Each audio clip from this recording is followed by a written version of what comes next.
Well, hello and good morning to everyone, and welcome to this special IoH webinar. My name is Phil Street, FIH, and I'm going to be your surprise host today for this chat. I'm joined by an expert panel and we're going to talk about clearing the fog, which is all about promoting respect and resolving conflict and giving you some strategies for addressing workplace bullying.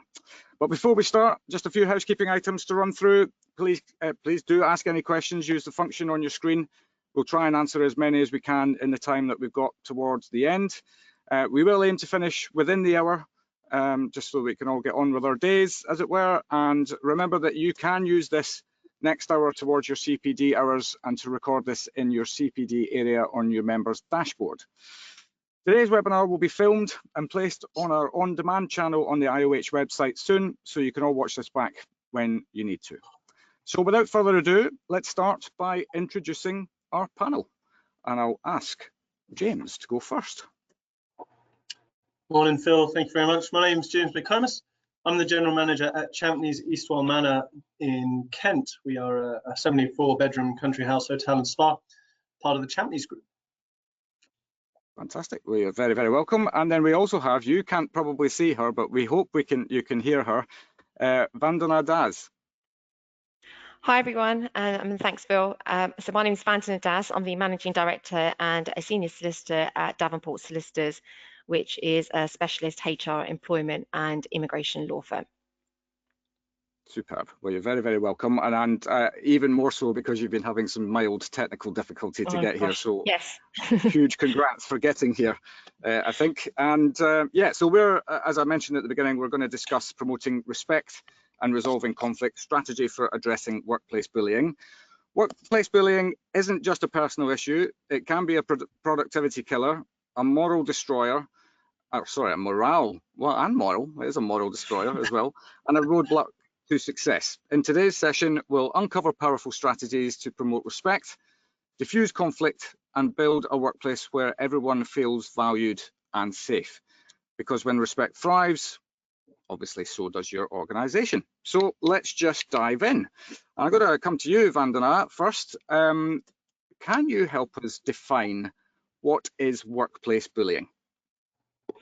yes. So workplace bullying refers to generally repeated, unreasonable and harmful behavior, which is directed at an employee or a group of employees that can create a hostile, intimidating or humiliating work environment.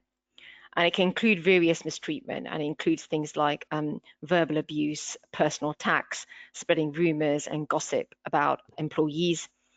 And I think the key aspects are that its persistence and negative impact on targeting individuals' well-being, confidence and performance. So it generally has that impact on the individual. Right, I think okay. that's a fair definition. Yeah. James, anything to throw into that from your operational experience?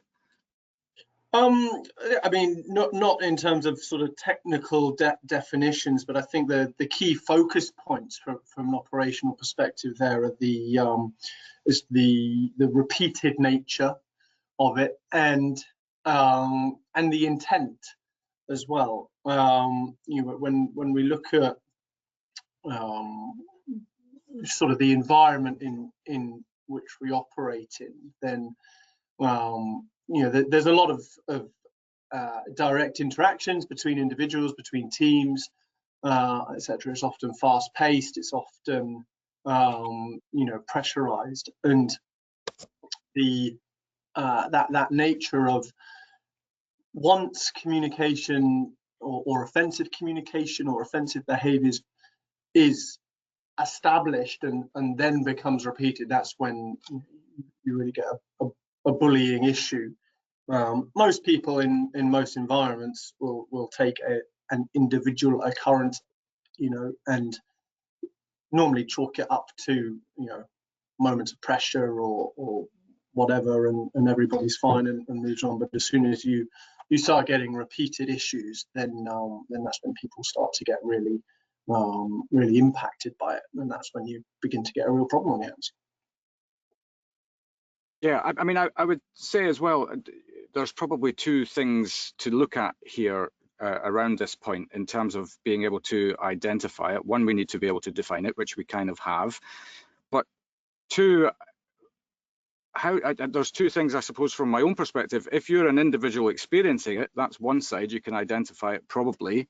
But how does an organization identify if something is going on, kind of like, you know, right under their nose? I suppose there's three, sort of maybe four, five. Maybe any number. No, two or three sort of key ways of identifying that.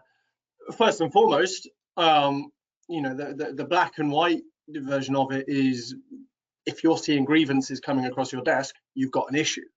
You know, if you know, or if it's clear that people are raising these concerns formally, and it's anything other than an isolated case, then you've got an endemic issue within the organisation, and you need to jump on it. But on a sort of softer scale, or less tangible scale, as an operator, as leader within the business, you will have your finger on the pulse of how your team are feeling, and you can tell by walking into any department at any point what sort of day people are having, and that goes through to what sort of culture is within that team. You know, if you think about it, and if you walk around and you don't hear laughter a few times as you're walking around, then there's an indication that something's going on. You know, there's going to be high stress levels. We've all had the situation where you walk into a room and everybody stops talking, and you go, "Oh, I've walked into something really awkward here." You know, and that's the same with your team, albeit whether you're walking into a room actually or metaphorically.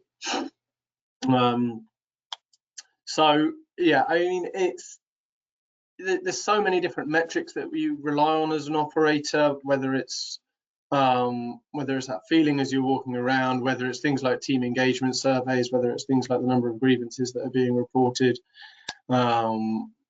You know, it all comes down to an awareness and being out and about within the property, whether you're a department leader, whether you're an operations manager, whether you're the GM or whatever.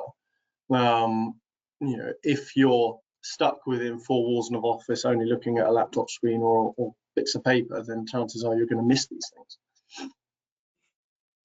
I think just jumping in, Phil, I think senior leaders and managers do have some sort of responsibilities, and it's whether or not in teams they can identify things which might constitute bullying.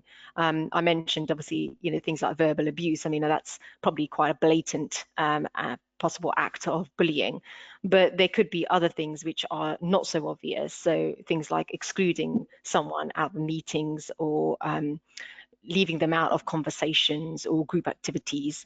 It could even be, you know, managers providing quite unreasonable deadlines and overload of work, which might not be achievable. So they're a bit more subtle. And so it's probably something that's not just, you know, a general manager's role, but it's the senior leadership to be able to identify those kind of subtle issues which could potentially give rise to a formal grievance of bullying or harassment. I think that's a great point, Vandana. I think that's absolutely key, you know, and it comes down to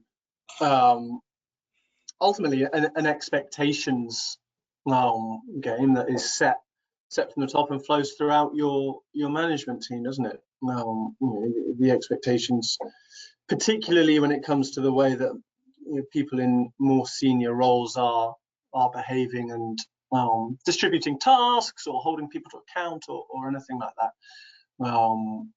You know, because I see that quite a lot. I see that you know, the overload of work is one of the biggest complaints of bullying, or, you know, things being like intimidation is another one, where you've got a senior employee intimidating a junior an employee, and sometimes the junior employee feels that, you know, the way they've been spoken to, or the, you know, is belittling or intimidating. So I think those kind of signs are not so obvious, but still can be picked up and dealt with quite quickly. It opens a really, for me anyway, interesting point. Like, look, going down this sort of channel is that when we say bullying and harassment, we tend to think of it in regards to a person or maybe a couple of people.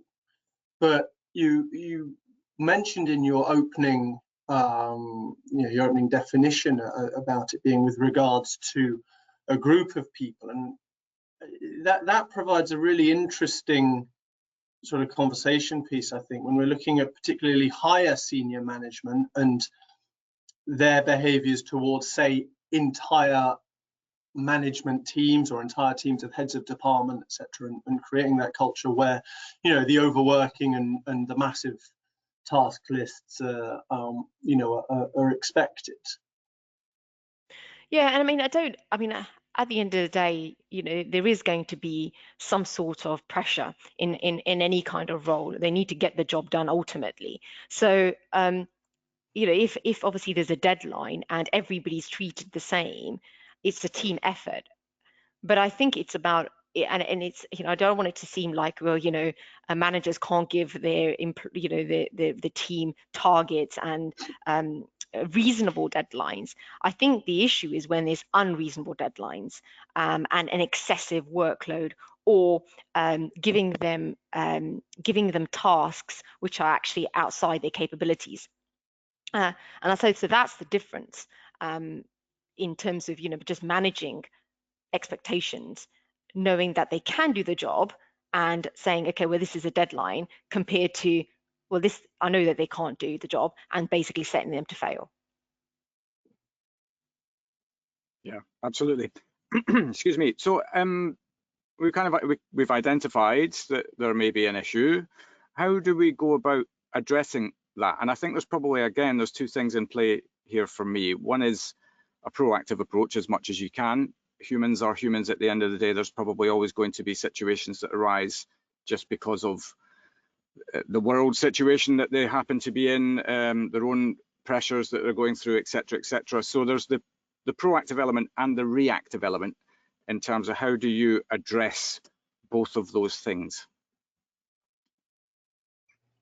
Well, I think, I'll start with it, and then James, obviously, it would be good to get your views on as well. But I think in the perspective of the employer or the organisation, as a leader or a manager, it's important to ensure that there's a workplace policy in the organisation which is very clear on what is acceptable and what is not.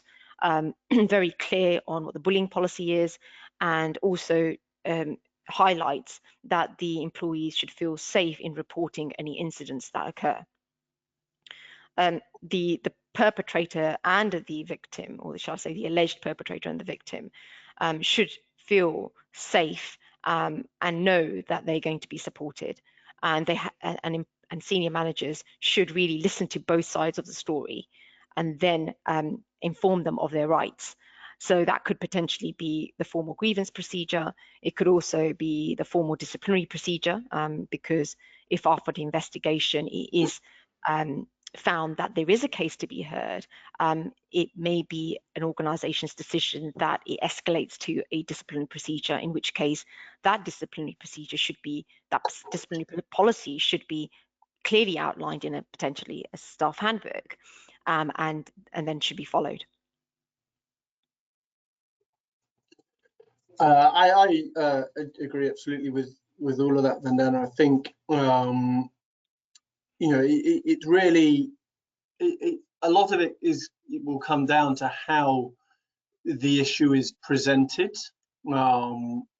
Originally, if we have a grievance put in front of you, then that sort of sets in motion sort of straight off the bat some fairly formal sort of processes. I would say wherever possible, and it is naturally with the caveat of context, but wherever possible, if it's if we're talking about relatively low level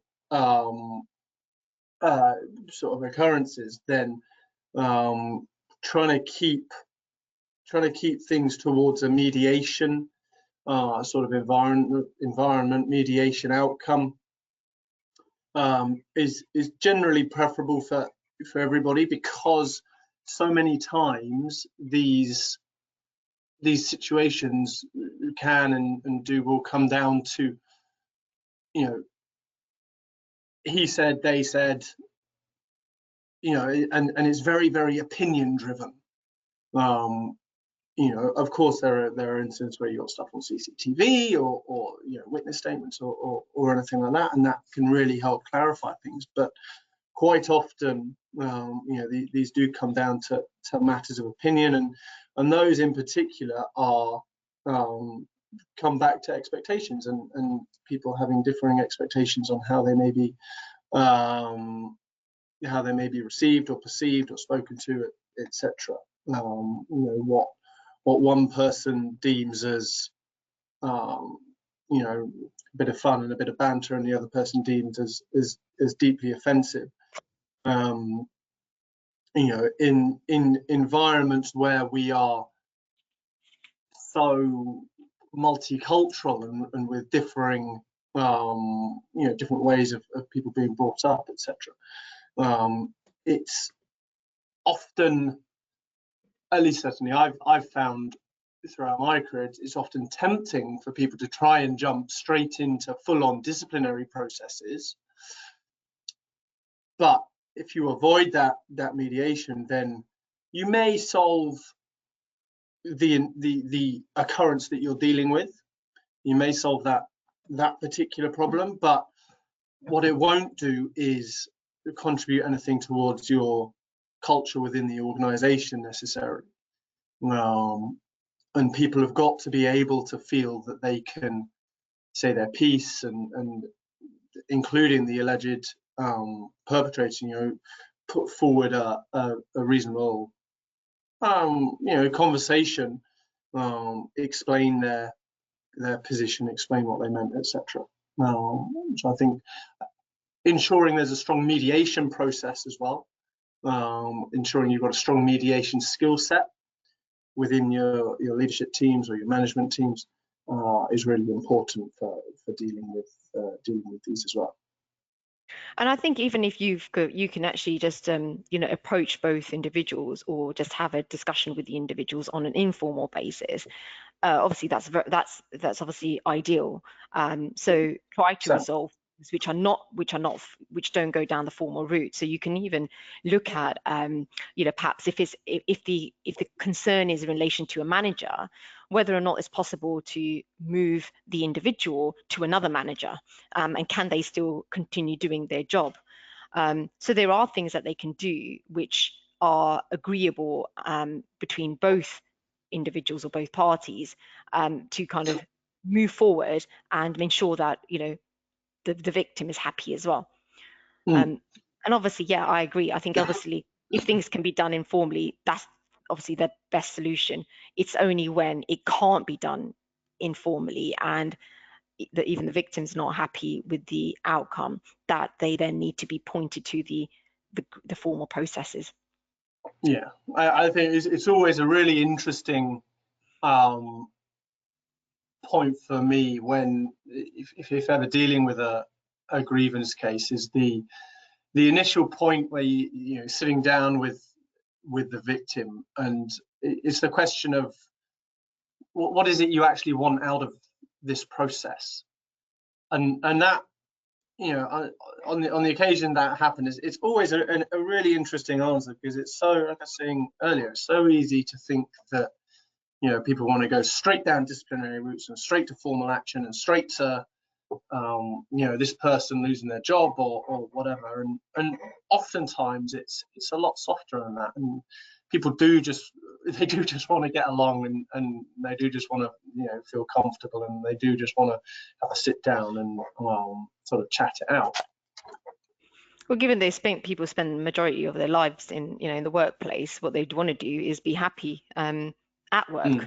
And yes, you're right. Most of them will just want a solution so that they can continue doing their job.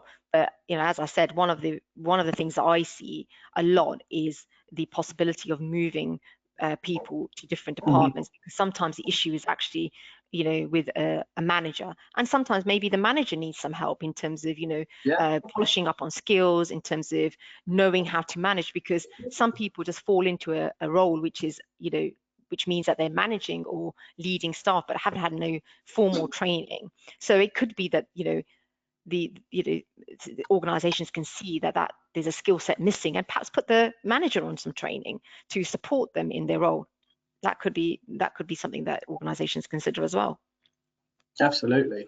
And looking at things like, to pick up on your theme of changing managers, changing roles, also things like changing working patterns, yes, or hours, and having a proper a proper deep dive into the total environments of the people involved, and how they can be supported.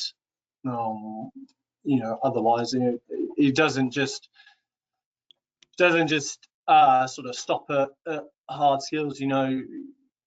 Looking at have people got the necessary balance within their wider lives? Is there anything that we can do to support, ease stress levels, which will then have a positive impact on behaviours or abilities to complete roles efficiently, etc. Yeah, totally. Just a reminder to everybody as well that if you've got any questions, do feel free to put them in the chat and we'll get to them at the end. There was a saying came to my head as you were talking, James, around the multicultural element of that's especially prevalent in hospitality. We are one of the most multicultural industries out there. That one person's comedy is another person's insult, and so the way that you get around that is by creating a place of respect, right? So where do you get started in that in terms of fostering this culture of respect? So we have an induction program. It's called Division Induction, which we try and make sure we've got 80% of the team through at any one time. We put it together actually with MJ Flanagan, who was enormously helpful. And there's two exercises within that we find really, really both eye-opening but massively beneficial as well. One is it's a simple respect exercise, and getting team members, and bear in mind, so we'll run this typically with 15 to 20 team members across all departments. So a really good sort of cross section of the team base, and very simply getting them to stand in a semicircle of sort of 6 to 8 people and explain what respect means to them. So how do I, or how does whoever's running the session, treat them with respect? What does it mean? Is it calling them by their name every interaction? Is it allowing time to respond? Is it very classic holding the door and that sort of stuff? And it's different things to everybody, and getting people to write that down on a flip chart so that we can all see, and what it breeds is this sort of sight within the team that respect to everybody means something slightly different. There's also a lot of shared similarities. And the other exercise is the team circles game, and we get everybody, and it's going to sound a bit daft potentially without actually having a flip chart to show you.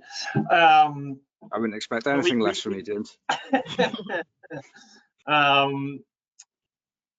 So you'd have 2 circles on your flip chart, and then a quadrant at the bottom of each page, and each member of the team writes into the center circle, what do they need from their team?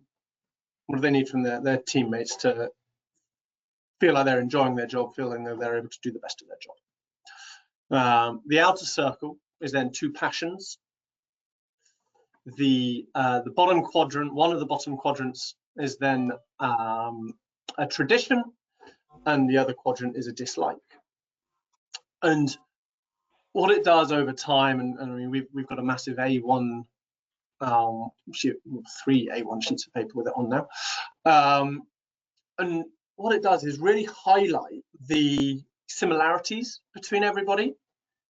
And you know, so in this team, the passions inevitably steer towards food and fitness.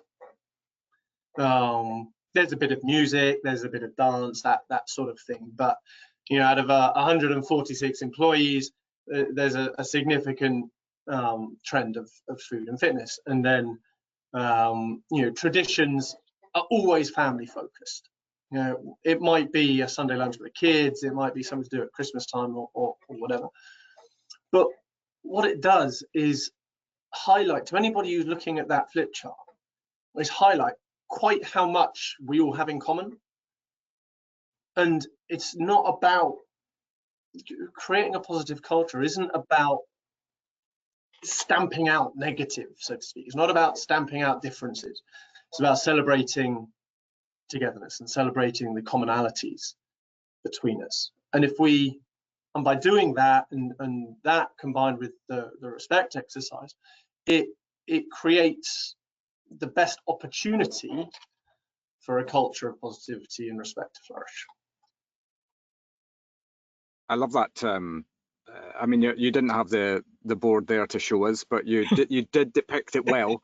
So I understand what you're talking about, and you know, I completely see why that would work in terms of just kind of almost in a visual way highlighting to people that, you know, look, yes, that guy over there that you might have had some beef with last week, you know, you both like heavy metal or whatever. I don't know. I just use heavy metal because I love heavy metal. Great choice. But, that's what joins James and I. And even these little light bulb moments can just set people on a different different path and a different ideal, I suppose, towards what they want from their workplace and their colleagues, and vice versa. And I can see how that exercise would have massive power. It's great. It's great. The other point I like talking about in that induction, which it doesn't speak directly to sort of, you know, the bullying and harassment situation, but it is about creating the right environment, which is this concept of a mood shadow, which so from the very well, everybody as an individual creates a mood shadow. If we're having a bad day, if we're in a grump, if we're having throwing a toddler tantrum, then the people that we're interacting with are going to feel that in some way, and that sets precedent in terms of how, you know, we communicate. Obviously, the higher up the organization you go, the more your mood shadow covers. You know, and I'm very aware that if I walk in a foul mood and I'm stomping around and I'm talking to people, you know, without any patience, and I'm being snippy, or you know, I'm not a shouter, but if I was to shout at people, then that would be repeated throughout the ranks, right? And it comes down to leading by example, and that's true for respect and everything else. So, you know, if you as a leader, whether you're a departmental manager, whether you're a supervisor, whether you're the GM or DMD, you know, you have to embody the behaviors that you're expecting to see, and not try and create this environment where people are working differently to the way you work.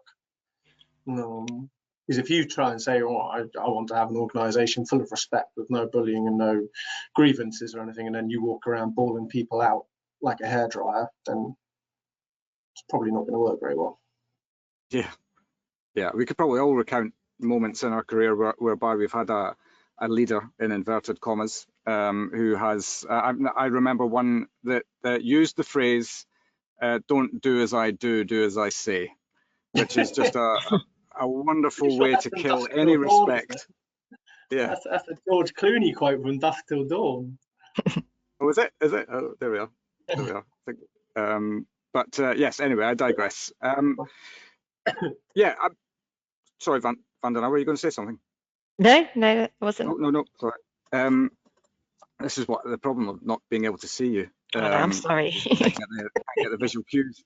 I mean, I think we could probably all agree, and everyone listening here as well could probably all agree that respect is a wonderful place to start in terms of setting a great tone for how you move forward. But sometimes, you just find your nemesis, and that nemesis can be your boss, a colleague, whatever. So we do have to have things in play to protect these moments when people can't resolve issues. So I'm going to come back to you, Vandana, about trying to build a bully-free workplace. What are some of the policies and procedures that people, I mean, kind of unnegotiably have to have?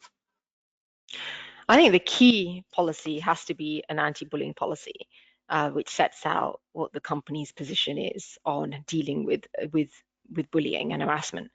And then that policy generally has to define what bullying is, make sure it's clear that there's a zero tolerance to bullying in the workplace, and then also outline the expected behaviours and actions which are not allowed as a company.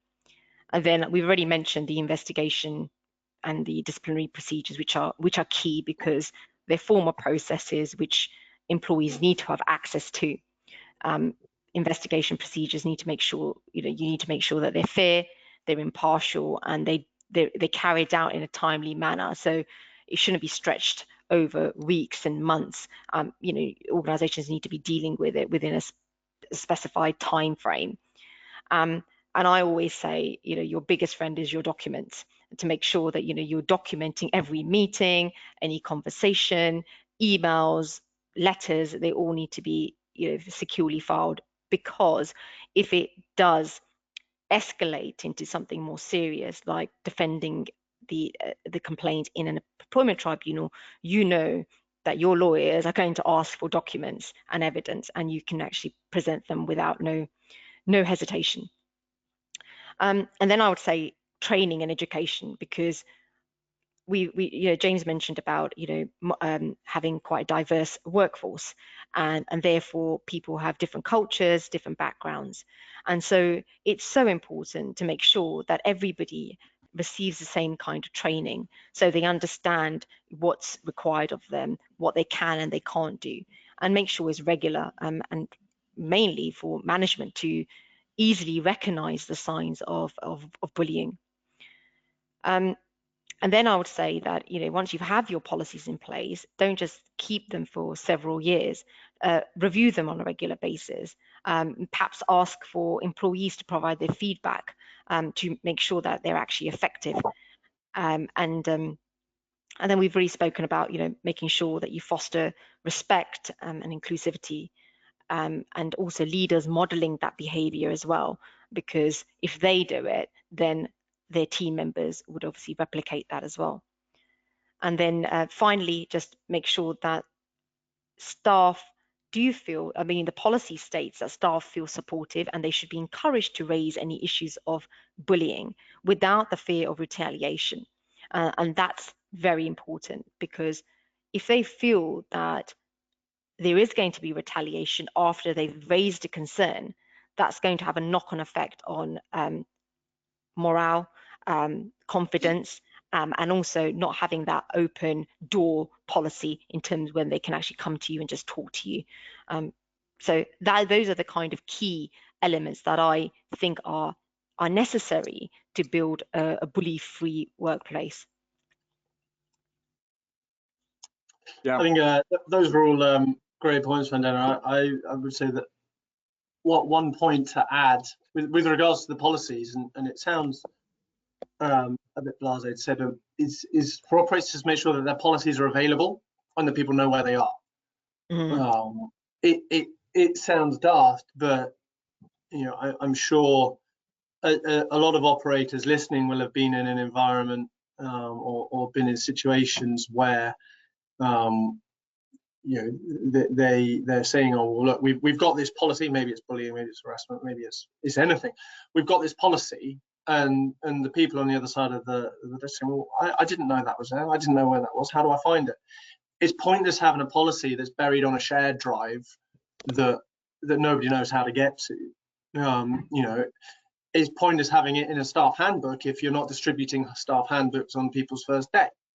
So it's making sure that not only are these policies written and up to date and regularly reviewed, but that people know where they can go to read them at a moment's notice, whether that's online in some sort of employee portal, or what. Yeah. I love the point you raised, Vandana, around keeping your staff involved in the policy making as well. So it's not just almost like this dictatorial policy that just comes down from on high, that it never gets touched, it never gets looked at, it never changes. But actually, if you get your team involved in how that's shaped going forward, I can see that would be massively powerful. Yeah, and I think they will feel more involved as well, and it also shows whether or not the organization's policy is actually effective, because you can have a policy, but whether or not it does anything or is effective is another question. So communication, and I think we always say that in organizations it's so important to communicate with staff, and have that open door policy where people can come up to you and just talk about things, and that builds up relationships, it builds confidence, and it builds a workplace environment where individuals do feel comfortable in talking and sharing their experiences rather than being shut down. Yeah, totally, massively important. Excuse me. I want to talk about, we talked about, I suppose, to this point around the sorts of things to look for, etc., etc. But to kind of hammer home the point, really, what are the legal consequences, Vandana, if people don't take this stuff seriously?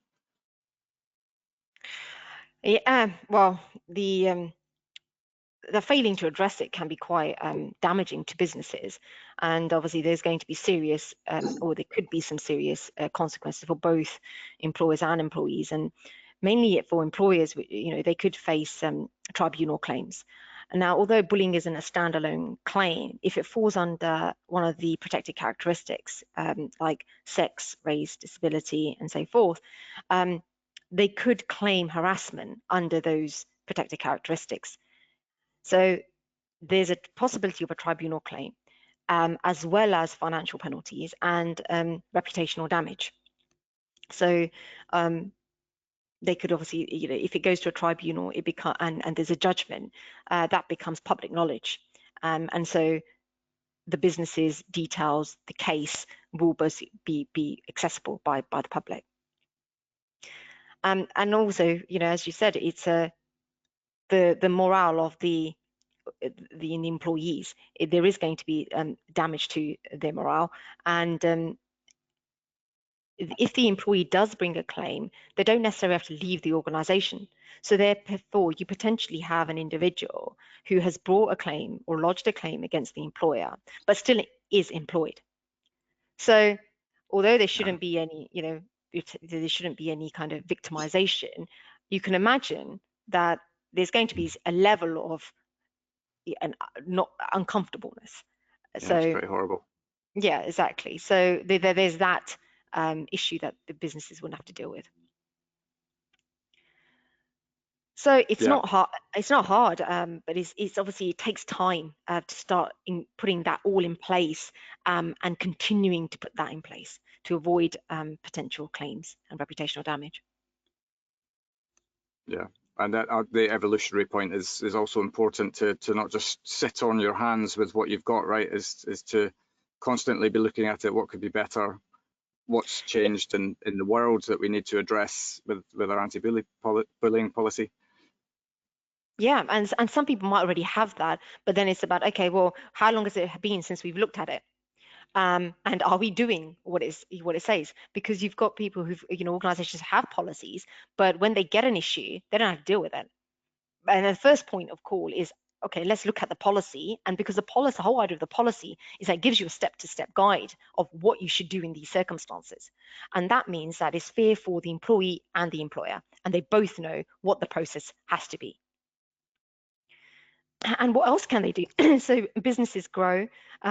They might need to train the staff. They may not be doing it, but now they feel that actually they're in a position where they can provide some sort of training. Do they have the right kind of disciplinary and the grievance procedures in place? So it's a more of a kind of, let's check, have we got everything in place? And then obviously then there's cultural changes that they need to make, then see how they can actually start implementing that. Because if, for example, it's the norm to use foul language or, swear within the workplace, maybe it's time to change and to kind of put it straight that, guys, this is not going to be acceptable anymore. And these are what the consequences will be if this continues to happen. So there's always room for change, but it's the way you communicate it and how you communicate it. Yeah. James, how do you get stakeholders on board with this? I mean, you would assume that everybody's like, yeah, absolutely, this is massively important, do what you need to do. But I also imagine that there are some stakeholders out there who need convincing because they don't see it as important. How do you get them to buy in? It's that's very dependent on your stakeholder, but yeah, sure. Fundamentally, it's about making it real for them and relevant for them. If you have a stakeholder who is a long way removed from the business, who's maybe not in property a lot, then it's about being able to demonstrate the impact of, if it's an existing problem, if it's an existing culture, then what is the impact on that on our ability to run a successful organization, whether that's financially or in any other metric. And as senior leaders, that's kind of one of the key responsibilities, is being able to translate upwards as well as it is downwards. So fundamentally, most people from a stakeholder perspective respond quite well to saying, well, look, this problem is currently costing us X, in tribunal claims and ex gratia payments and whatever else, never mind the fact that I've had to spend this many thousands on replacing dissatisfied team members through recruitment costs and training costs and yada yada yada. Let's use that as a step up to create change, and I support me in creating this change, and I can show you on the bottom line what good a positive work environment can do, and having these policies and this culture in place. But it is very, very subjective, dependent on the stakeholder. Yeah. But I suppose for anything to be successful, then kind of everybody needs to be at the table with it, don't they? Really, and that from top to bottom. Absolutely. And that goes back to the point I was saying about the culture that we create as leaders and as senior stakeholders in the business. There's no good. It's not particularly good, if you've got GMs or MDs or whatever in property who are setting good examples, setting the right culture, setting the right environment, and then an owner comes down who's a loose cannon, who's in one fell swoop can undo the work of months and years of cultural generation and so yeah, it's a tricky one. Yeah, but you can only do the best you can with the framework you have, right? And in the end, on the point of framework, that was actually quite a nice little segue. That never really happens when I'm doing these things. I just want to come back to contracts and policy, just because I've always had this view, and I might be wrong in this view, that the contract and policy are there to protect you when relationships go bad, basically. So they're kind of the minimum standard that we all expect, and if it goes sour, I'm going to kind of bring you back to this contract and policy that we have both signed. But so if that's the minimum standard, what are some of the extra stuff that we could all be doing that maybe don't cost any money, that are just means that we're going to be creating better places where we could probably look in the future and go, well, do you remember when we used to talk about bullying? It's just a thing of the past now. What's the extra stuff that we could bring in? I appreciate I've put you on the spot with that one. A little bit. I think a lot of it can come right down to the recruitment process and the way that you're bringing people into the team, the way that you're onboarding them, and fundamentally that initial interview that you have with somebody is your opportunity to set out your stall, and that's where you set the expectation for the environment for which somebody is going to come into, and subsequently how you are going to expect them to behave. We're in hospitality. We are not a strictly transactional environment. We're an experiential environment, and a big part of being able to deliver an experience is the ability to fundamentally be a decent human being, to other people, and almost laboring that point. It's certainly something that I do when I'm interviewing, is sort of laboring the point that for anybody to be successful within the team, they've got to be able to open the front door to somebody with a big smile and say welcome, give a genuine hello. And while I don't know, a third of the team are never going to stand on the front door and open it for people, probably more, setting that expectation sort of sets them up to okay, this is how the way I talk to people. This is what's going to be expected of me. It costs nothing, and hopefully, the organisation is in a place where that is their experience on their first day. People are happy to see them in the team and welcoming, and I think having strong processes or routines in place for stuff like that goes a long way to creating that culture of respect. If conversely somebody rocks up on their first day, nobody's expecting them, they're left sitting around for half an hour like nobody cares, they get to their department, there's no uniform ready for them, and then they're told to go and serve that section over there, by the way, do you know the menu? Then they're going to be put into an environment where they feel like nobody cares, where they don't feel respected for their time or for their presence, and you end up in a negative spiral as opposed to a positive one. Yeah. Anything to add into that, Vandana, or shall I move on? No, I mean, I think that if I was to say that if there's anything else besides the policies and procedures, what else can a company do which is not going to cost them a huge amount? It's going to be cost effective, but it will be engaging and it will protect them. I would say it would be training. And the only reason I say that is because it helps employers comply with their legal obligations. It reduces discrimination claims, and it could potentially be used as part of a defense. Because if you can show that your employees have been trained, but they were still bullied or harassed, that would be taken into account in an employment tribunal. And generally, the training would help create a much more safer and inclusive work environment. So for me, I think that if I was to add anything, that would probably be the one thing I would add. Yeah, brilliant. You guys are clearly doing a cracking job. We've got no questions coming in, so we're obviously covering everything that we need to cover. Final reminder to send any questions that you might have, but I'm going to probably get to the point of wrapping this up shortly. So I just got a question really around collaboration, which is, there's you've actually taught me a wonderful phrase today, Vandana, about paper is your friend. I will take that with me forever. But how do we make sure that legal and operational elements to all of this collaborate well, and everybody is well abreast of changes that might be coming in?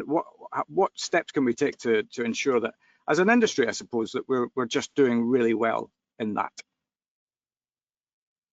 I would say that obviously there's massive changes coming in place in the employment landscape, so it's important to stay up to date with the changes. There's a couple of resources that organizations can use, and one of them would be ACAS, which I'm sure many of you must have heard of, but they've got some great resources and they have updates. Obviously we provide updates through our website, and obviously there's information there which you can go to. But I think it's keeping yourself, it's hard for managers doing their day-to-day job and also keeping updated on the changes that are coming into play, which could affect their organizations.